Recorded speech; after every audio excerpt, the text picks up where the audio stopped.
Hai guys, kali ini temenin aku sarapan ya. Hari ini aku mau sarapan sama coklatos ditambah cornflake. Allah, lugur guys. Ini dari kemarin sore, kemarin malam ding. Kemarin malam aku tuh lihat kayak di TikTok itu banyak konten-konten terkait Kak Afita. Udah tau ya Kak Afita. Kak Afita itu yang itu loh yang punya halusinasi dijadikan istrinya para gus-gus yang ada di pesantren Kediri dan sekitarnya gitu. Kalian pasti udah tau lah siapa itu Kak Afita.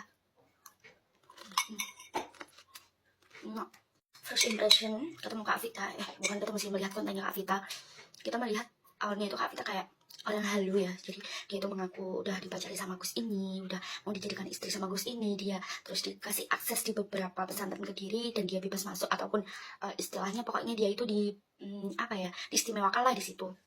Awalnya cuma berawal dari situ sih kontennya dia, akhirnya banyak di stage, terus banyak juga ditanggepin ya. Maklum lah ya, kalau di TikTok itu biasanya mana yang lagi hits, mana yang lagi booming itu dijadikan konten.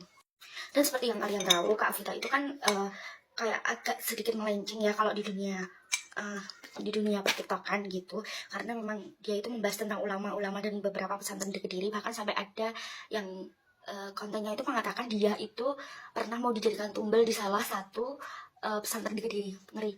Nggak tahu sih itu kebenarannya benar apa enggak. Dan terus ketika dia lagi booming di TikTok, itu kan banyak selebgram, banyak seleb TikTok itu kan yang ngajak collab dia ya. Ya memang kalau enggak menggandengnya lagi kan juga dia nggak bisa FYP kan. Nah, di sana itu si Afita sering dibully guys, jadi kayak dijadikan jadi bahan bulian gitu lah teman-temannya di live. Bahkan ada kalau nggak salah Gus Auzi ya sama Linda itu yang biasanya sama Roni itu kayak dia tuh bener-bener kayak membuli gitu loh guys. Aku sampai nggak tega lihat ya. Terus ada lagi Danta sama itu yang akunnya anak yatim Adit atau siapa itu.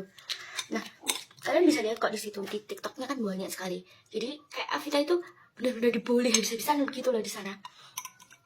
Tapi guys, jujur ya, aku pertama melihat kontennya Afita itu udah punya insting bahwa si Afita itu memang agak jadi kayak mungkin ada gangguan kejiwaan atau halusinasi atau delusi yang tinggi.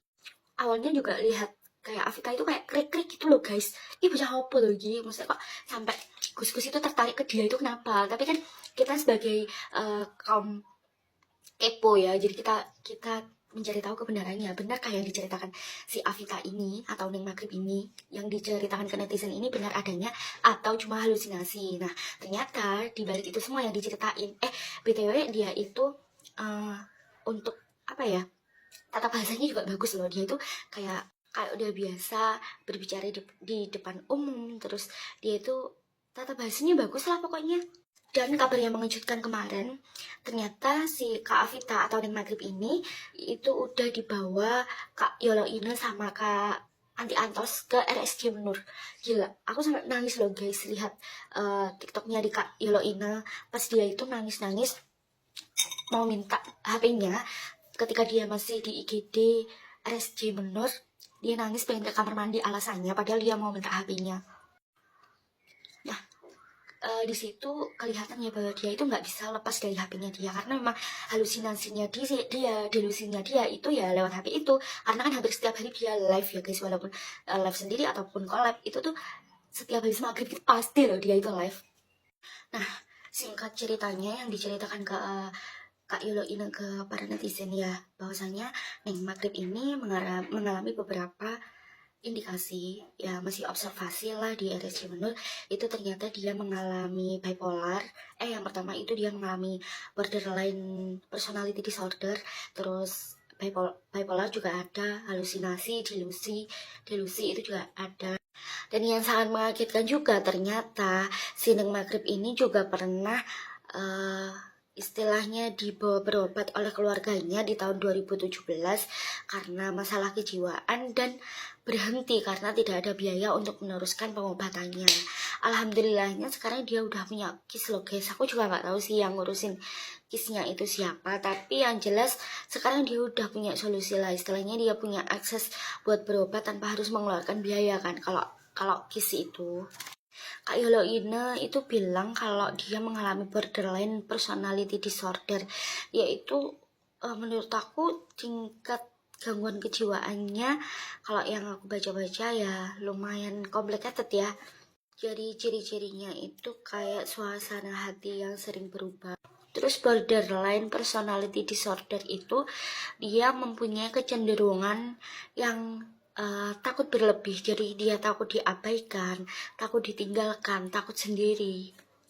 Bahkan dia juga sering menyakiti dirinya sendiri loh guys. Aku belum begitu paham sih mengenai borderline personality disorder ini. Jadi aku cuma mempelajari sekilas-sekilas aja sih membaca. Katanya sih BPD ini adalah top one gangguan kejiwaan. Kasian banget. Selain BPD, dia juga mengalami bipolar, terus halusinasi tinggi sama delusi yang tinggi.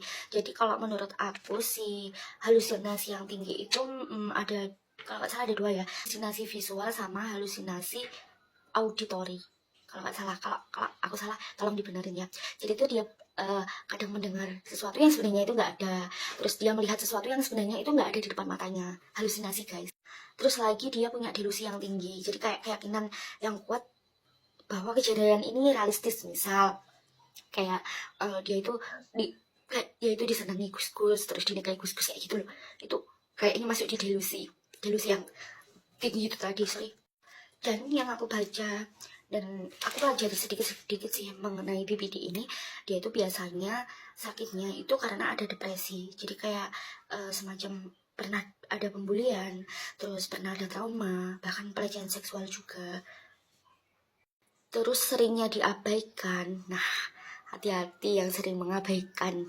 Terus dia itu biasanya kurang perhatian guys. Kasihan banget loh Afita. Semoga gangguan kejiwaan yang dialami Afita itu segera sembuh ya guys. Aku kasihan loh, beneran kasihan, karena memang ada beberapa oknum yang sedikit lah menurutku memanfaatkan ya, karena memang kalau nggak FYP ya nggak diajak konten kan. Jadi dia itu kayak semacam dibully habis-habisan kayak gitu tuh. Aku merasa itu semakin membuat dia depresi. Karena aku dulu sempat loh SD mengalami kayak pembulian yang luar biasa dari teman-temanku. Dan ketika aku SD itu juga sempat mengalami pembulian loh guys. Karena aku masuk kelas 1 SD itu kalau nggak salah umurku masih 5 ke 6 tahun. Karena kan aku nggak TK. Karena di TK itu aku nggak tak terusin gitu loh, cuma 1 bulan. Terus aku langsung ke SD gitu. Nah kebetulan aku paling kecil sendiri. Kalau zaman dulu kita nggak TK dulu langsung SD kan bisa tuh. Nah aku kebetulan mengalami itu. Jadi kelas 1 SD sampai kelas 6 yang terpikirkan dalam pikirannya teman-temanku kayak aku tuh anak kecil gitu loh, mesti di bawahnya mereka. Jadi aku tuh walaupun kecil dulu tuh aku sering kayak di upacara itu pegang protokol, terus kayak paduan sara gitu gitulah istilahnya. Ya nggak prestasi sih, cuman aku tuh rotok kendel guys, rotok kendel lah. Tapi aku dibully sama teman-temanku sampai pas baru pacaran aku guys, aku dibiuk kutu dari temanku sih punya aku tuh dibiuk nih gini, langsung aku diwara, hei Vera kutunya akeh, padahal itu kutu dari temenku yang namanya Wiji tuh kayak temenku SD gitu loh guys.